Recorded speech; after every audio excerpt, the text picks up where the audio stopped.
Olá, meu nome é Cleilton Amaral, professor de Geografia, e o nosso estudo de hoje é voltado para os alunos do 7º ano do ensino fundamental. E o nosso tema é importância do uso social, cultural e ambiental das florestas tropicais. Então, vamos ver alguma coisa acerca disso. Presta bem atenção. As florestas tropicais são consideradas os ecossistemas mais úmidos do mundo, do qual a gente faz parte, isso é bom que você saiba, sendo também chamadas de florestas tropicais pluviais, referente a chuvas. Chove muito, isso você sabe, em referência à alta quantidade de chuva que as caracteriza ao longo do ano. Apresentam altas temperaturas médias, solos pobres em nutrientes e grande diversidade biológica.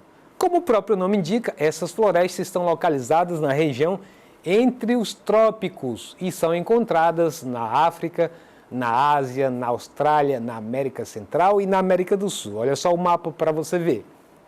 Então, esse mapa mostra que as características da região amazônica, ela não é uma característica exclusiva só nossa, da Amazônia Internacional, por exemplo. Você vai ver ela presente também em países da América Central, aí do continente africano, que até então você pensa que a África só tem savanas, não é verdade? Mas veja que nem onde está passando a linha do Equador, que tem a maior incidência de raios solares, você vai ter essas características de florestas tropicais, bem como ali na região da Oceania. Então esse é o quadro do mapa que mostra onde, por mais que tenha a diversidade de plantas e de animais diferente, mas as características são muito semelhantes, quando você vai perceber que também são florestas densas e tem uma certa semelhança em relação à nossa floresta amazônica. A maior floresta tropical do mundo, de todas essas que nós visualizamos no mapa, é a floresta amazônica, está localizada na América do Sul.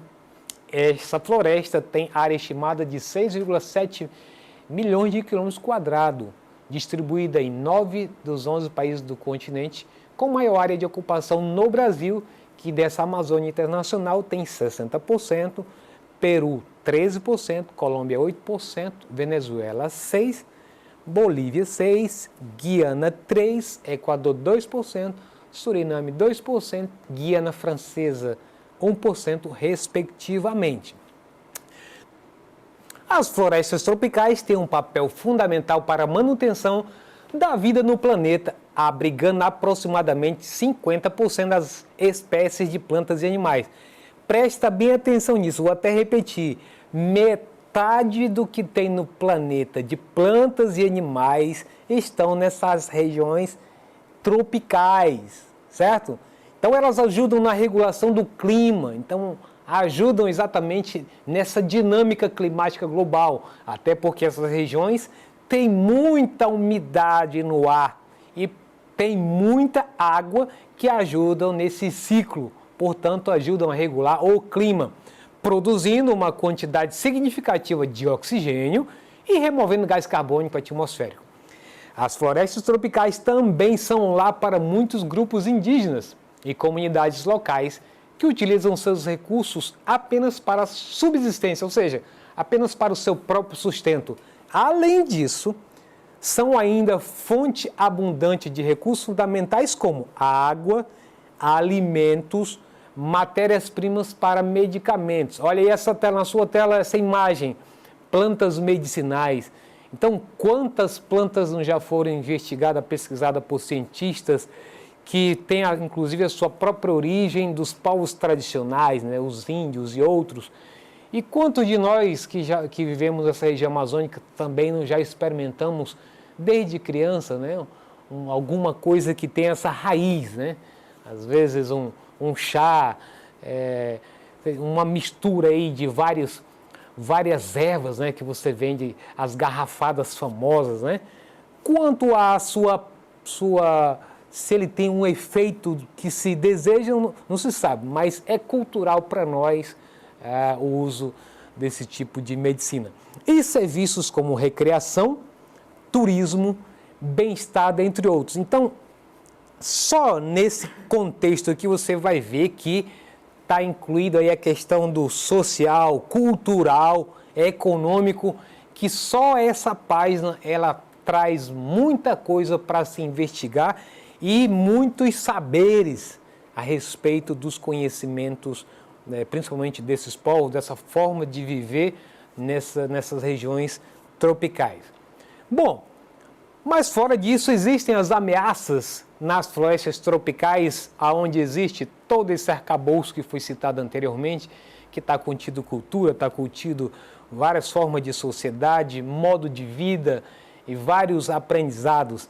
De acordo com os dados da Universidade de Maryland, nos Estados Unidos, só em 2019 os trópicos perderam quase 12 milhões de hectares de cobertura florestal, o que equivale quase ao território da Nicarágua, na América Central.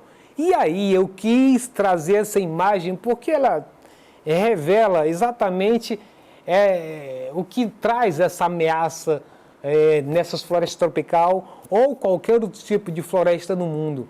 Porque a fauna, quando a flora é comprometida, a fauna também fica comprometida. Veja aí o caso desse orangotango que está aí desolado num lugar onde antes era um lugar para ele brincar, pular de galho em galho, de ter a reprodução da espécie. Ele se encontra num lugar aí solitário.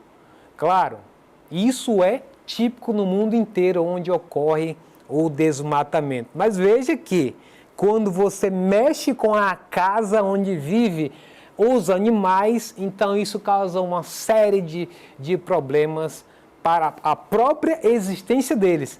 Muitos passam, inclusive, a entrar na lista de extinção.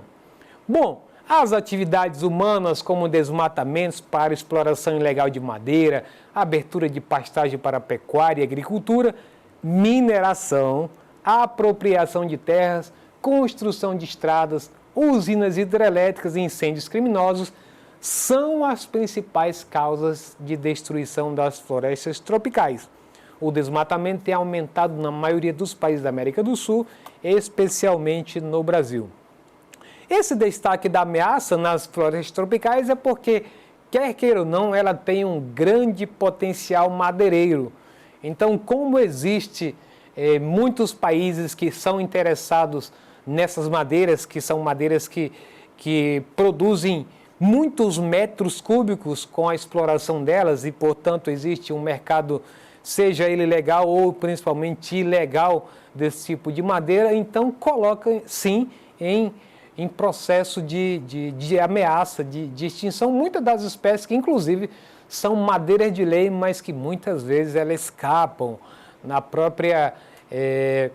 o olhar das autoridades, porque existem muitas maneiras, muitos procedimentos que aqueles que trabalham com esse setor sabem fazer e conseguem burlar muitas vezes as proibições acerca da exploração desse tipo de exploração madeireira. E aí nós temos aí os incêndios criminosos, a destruição das florestas também se tornam mais vulneráveis a incêndios naturais. Nós falamos anteriormente que as queimadas é uma ameaça, mas aí está mostrando que além de ser uma ameaça para a floresta, ele também fala que a degradação dela traz a perda da diversidade biológica, ou seja, quando nós andamos numa floresta, a parte visível são os troncos, as folhas, principalmente os cipós, os arbustos, mas a gente não consegue com o nosso olhar verificar as múltiplas formas de vidas ou micro-organismos que estão debaixo das folhas, estão debaixo dos troncos, estão debaixo das raízes ou até mesmo ali na parte superficial do solo. E toda essa forma de vida ela é comprometida com os incêndios. Por isso que a gente às vezes fica preocupado com isso, porque aí abrange tanto a complexidade dos animais de grande porte, que esses são visíveis facilmente, mas também os micro-organismos, os insetos e todas as outras formas de seres que estão nessa diversidade aí. Bom, e aí, diante dessa preocupação de garantir a sobrevivência de tudo isso, em 2015 a ONU propôs a Agenda do Desenvolvimento Sustentável. Tem por objetivo preservar a diversidade biológica, preservando, então, os diversos ecossistemas da Terra. Grande parte se encontram em florestas tropicais. Então, os objetivos do desenvolvimento sustentável, eles cada vez mais têm sido cobrados pela comunidade internacional. Com essas informações, então, a gente vai passar para o nosso exercitando. Presta bem atenção. A maior parte do território brasileiro está situado na faixa intertropical e, por isso, apresenta vegetação e clima correspondentes a essa latitude. Das vegetações brasileiras descritas abaixo, qual delas corresponde a um exemplar de floresta tropical? Eu até citei um pouco acerca delas. Mostrei no mapa onde se situam essas florestas tropicais. Vamos lá então? Letra A seria o cerrado. Letra B, vegetação de campos. Letra C, bioma da Mata Atlântica. Ou letra D, o bioma de pradarias. Fez a sua escolha já? Se você pensou aí que seria no caso amazônica, nem a opção dela tem aí. Então, faça uma escolha diferente. Então, se você disse que a resposta correta quanto a essa riqueza que tem de floresta tropical é o bioma da Mata Atlântica, tá certo. É exatamente essa área onde houve a ocupação inicial do Brasil e que existia ali uma riqueza fabulosa de fauna e flora nessa região. Então, com isso, a gente encerra a nossa aula de hoje. Se você quiser acessá-la ou qualquer outro componente curricular, basta você acessar esse endereço eletrônico. Um abraço e até a próxima!